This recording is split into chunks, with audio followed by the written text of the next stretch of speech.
It's Mopar Madness today on Horsepower TV. Stay tuned, you'll see why. Today on Horsepower TV. For years, Hemis have ruled the roads and strips. We'll build one of these high-powered Hemis, a 572 cubic inch monster that'll make over 900 horsepower. Plus, we'll take you to the track where everything that's old is new again, in the fast, fun, and memorable world of nostalgia street racing. So hang on for Horsepower TV.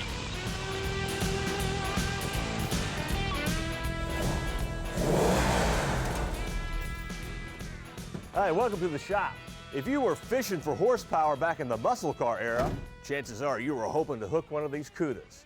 This is a 1970 with all the right bait on the outside, the hockey stick stripe, fat for the time F60 Goodyear rubber, and those unmistakable gills on the rocker panel.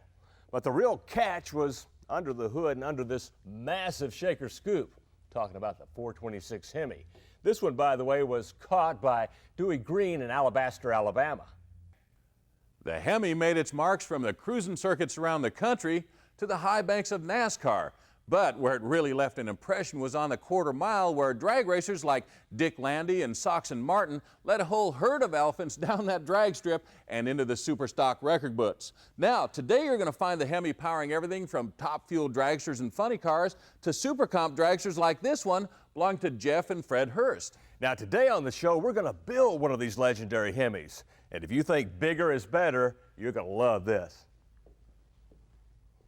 It's 572 cubic inches and should crank out over 900 horsepower. Now that's impressive, but I'll tell you what, the basis for this buildup is an IndyMax all-aluminum cylinder block. Now stop and think about it for just a little bit. That's over 900 horsepower from an engine that doesn't weigh a whole lot more than a small block Chevy. The bottom end begins with this Indy Cali's crank. It's a 4340 piece that's been triple heat treated and stress relieved. Now the stroke on this thing is 4.5 inches. That big crank is going to hang a set of these Bill Miller all aluminum rods and a set of these 4.5-inch bore Wiseco pistons that have been fitted with Speed Pro rings. Now before we bolt up this bottom end, this Hemi's a unique animal. First thing we have to do is check our valve-to-valve clearance. Well, I've got the camshaft.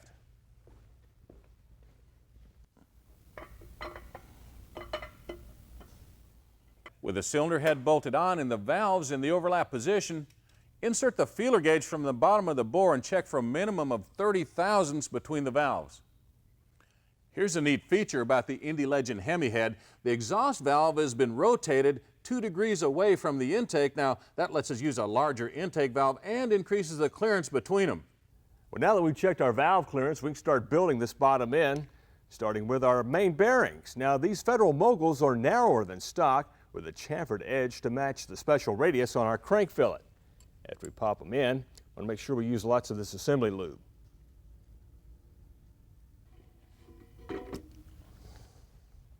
Believe it or not, this block only weighs 133 pounds, and 30 pounds of that are these steel billet main caps. Now, this bottom end is truly bulletproof. All 5 caps are cross-bolted. Make sure you torque the center bolts first to 80 foot-pounds.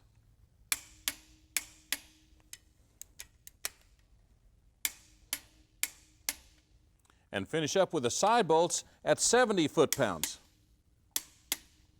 These BME rods are made from a custom aerospace alloy. The aluminum has been forged under extreme pressure for superior grain flow, and they've been polished to reduce the chances of stress risers. Now, they used to call old Hemi pistons brick houses because the underneath was pretty solid. These Wisecos are made from a dedicated Hemi die that eliminates most of that extra weight and the need for any internal milling.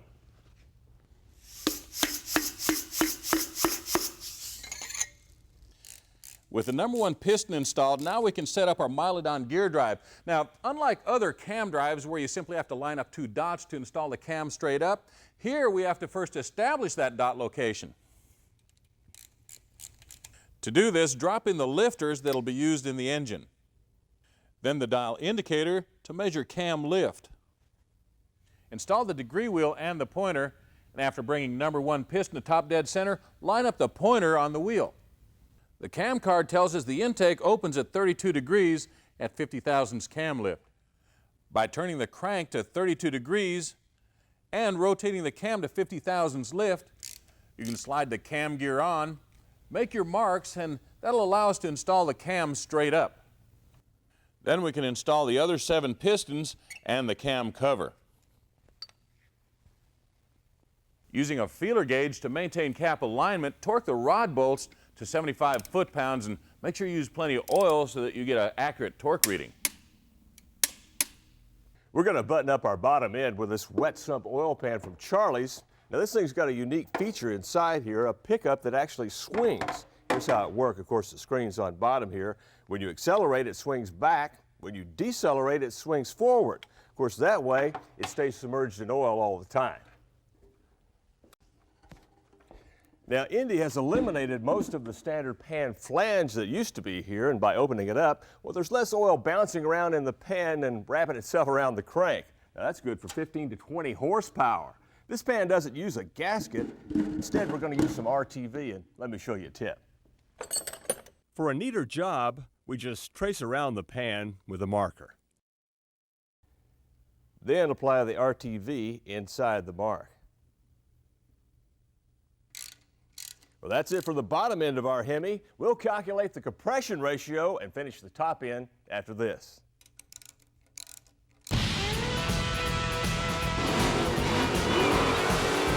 Later in the show, a quick trip down memory lane. It's the world of nostalgia racing, where drivers of today enjoy a blast from the past. When they built this car, it was built with one purpose in mind. That's to go fast, to go straight. We'll come straight back right after this.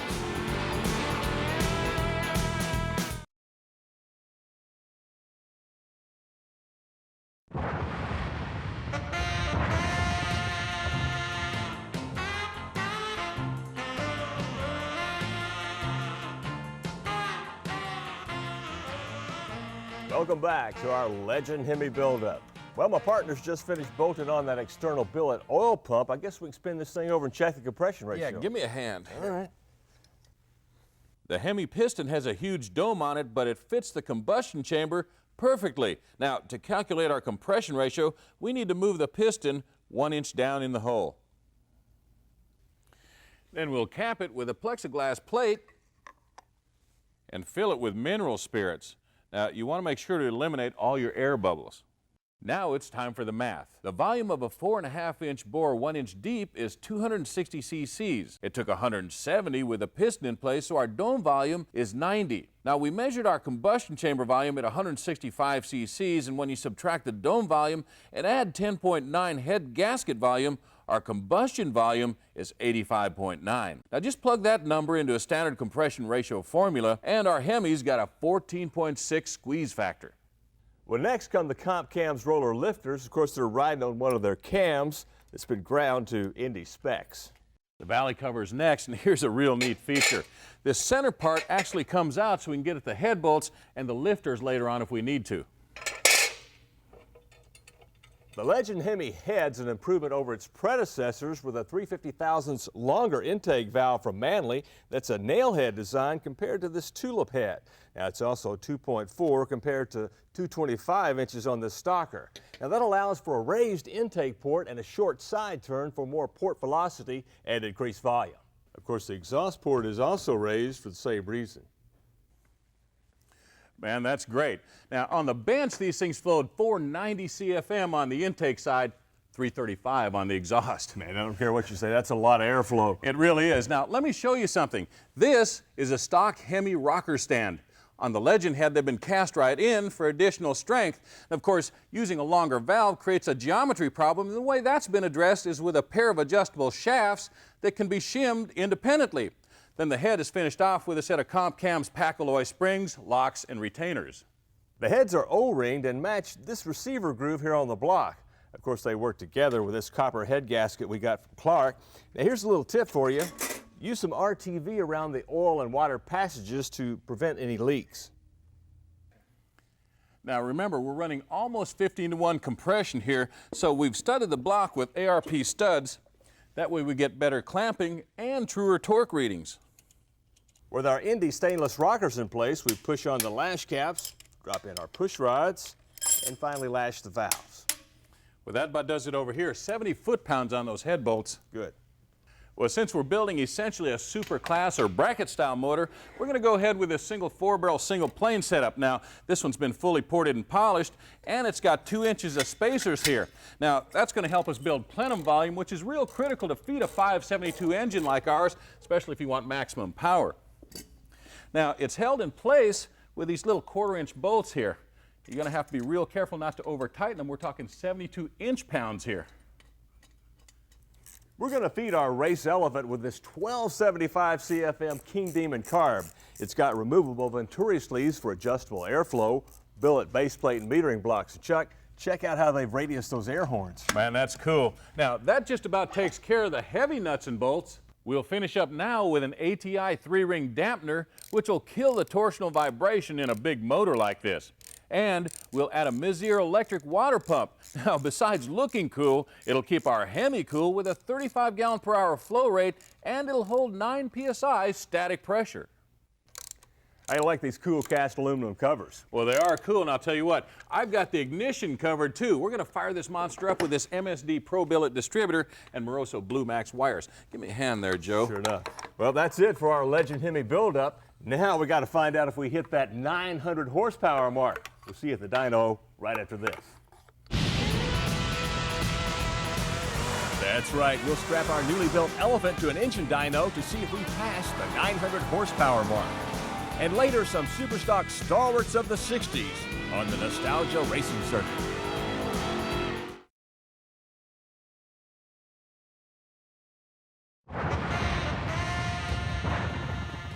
Hi, welcome back to Horsepower TV. Well, we made a quick trip to Indy Cylinder Heads during the break because we're about to see if we get that 900 horsepower from our Legend Hemi we just built. Chuck's back in the dyno room right now with our engine man, Kenny Lazzari. Let's see what's up. We're about ready to make the power pull on this 572. Now, we've already had it running a while, got it up to operating temperature, and well, Kenny here is running the valves. How we doing? Well, an all-aluminum engine, the first time it sucks in heat, you get a lot of valve lash growth. You really have to nail this first valve adjustment. And how do we do that? Well, in my experience, I make them 0.008 tighter. If it calls for 23, I now make it 15. Great. Now, timing, what's this Hemi like there? Total time will be 32 degrees at 2,000 RPM. That sounds tight. And jetting? On a new engine like this, you always jet up first. You never jet down. That way we can sneak up on it. What do you say we button this thing up? I want to make some noise.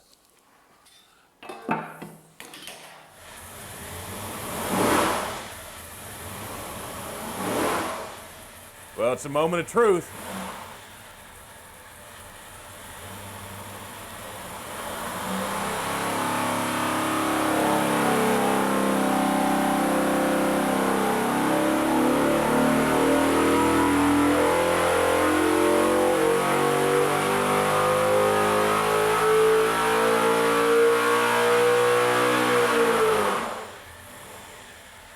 Whew, 940 horsepower, that's even more than we expected. But Kenny, I know you got another intake that you want to try that'll give us even more. Tell me about it.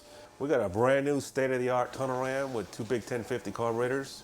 It's the first new design tunnel ram for Hemi in 25 years. Wow, let's give it a shot. You guys ready to try out this tunnel ram? You bet.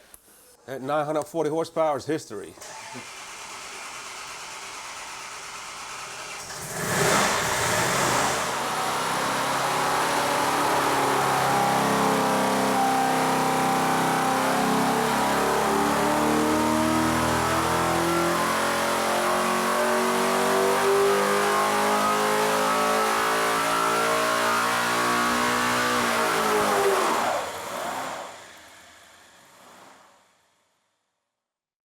Hey, this is incredible. We just made over 1,030 horsepower. And we sure did. Check this out, 840 foot-pounds of torque. Now, I don't care what you say, that elephant is one powerful pachyderm. You got that right. Well, we're gonna pack up and hit the road, but don't you go anywhere. There's more Horsepower TV coming right up.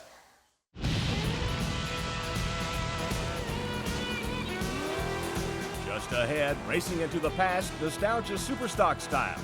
And later, some new hot stuff from the high-performance aftermarket. Stay tuned.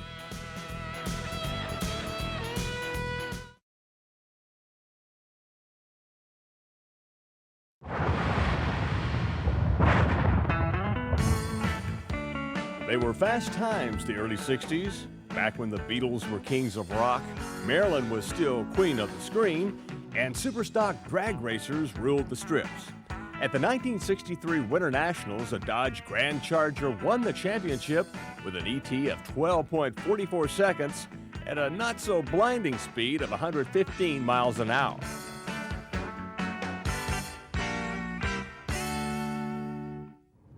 For most of us, the 60s and those superstock cars are all memories now, but not quite.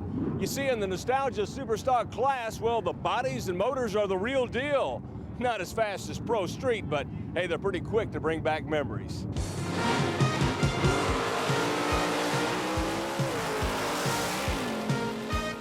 In 1963, when they built this car, it was built with one purpose in mind. That's to go fast, to go straight, have a good time with it.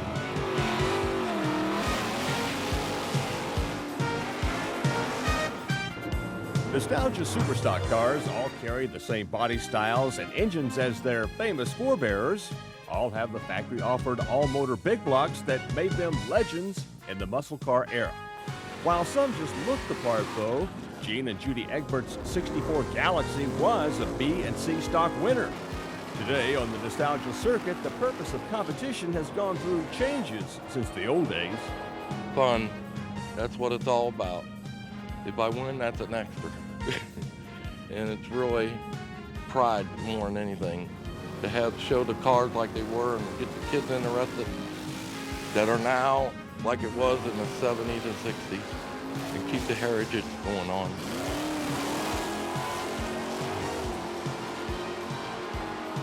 One of the kids Gene won't have to sell is Jeff Day from Canton, Ohio. Jeff competes in the NSS class in his '64 Plymouth Fury, built long before he was even born. I just like the old cars. They're neat. You know, they're what originally started the racing and stuff. A lot of these newer cars and the nitrous and stuff, I mean, it's not how racing was, it's how racing will be. Nostalgia superstock ETs range from the 10s to the mid-12s. While that's slow compared to today's blown or nitrous cars, that's still a handful of fun. And if you like unique mechanical challenges, well, this class could be made for you. You got to want these cars. You have to like them. You have to try to preserve history and try to keep the flame going. You know, it's just interesting. You know, they're a hard car to keep running. They take a lot of work, and they're really particular and meticulous, but they're fun. So just push D for drag racing, mash the gas, and you're off. Racing toward yesteryear, when 409s, Fairlanes, and Belvederes were kings of the street. It's a magic muscle car era that lives on thanks to an elite class of nostalgia superstockers. This is the best class because we're nostalgic just like the cars.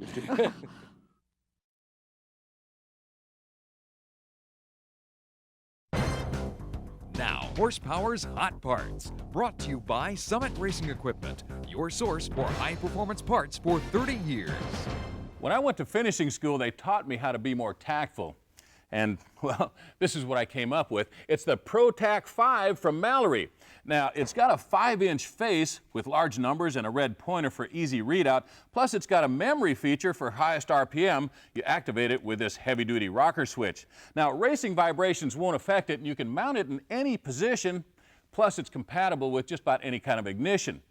It's also compatible with your budget at about $170. Well, here's something that'll add to your airflow without depleting your dollars. These power filters from Axcel are an easy drop-in replacement for your stock air cleaner elements, and they have 2 stages of filtration. This outer coarser layer of foam is your primary filter, and this finer inner layer will stop particles down to 3 microns in diameter. And they're reusable after you wash them and revitalize them with this foam filter oil. Now, you won't have to revitalize your bank account. They're only about $20. And here's something that'll help you 5-liter Ford fans account for some more horsepower. TrickFlow's new EFI intake is a computer-modeled piece that'll give excellent bottom-end torque without sacrificing high-end horsepower. Now, it also prevents fuel starvation of the front cylinders, a pretty common problem amongst EFI Fords. Now, to top it all off, it's also powder-coated for good looks. And I'll tell you something else that looks pretty good, the price at about $395. Well, here's something that looks good and won't cost you anything. Our show next week.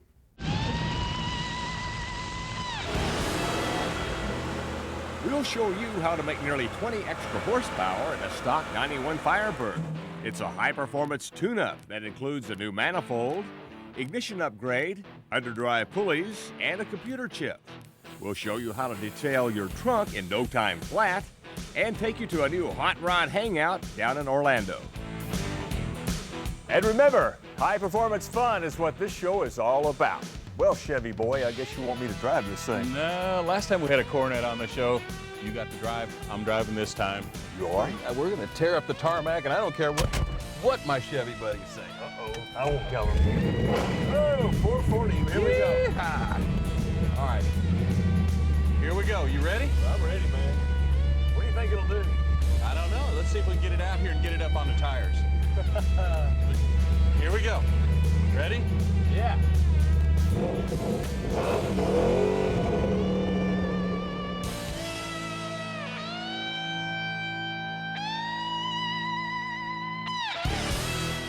Horsepower TV is an RTM production.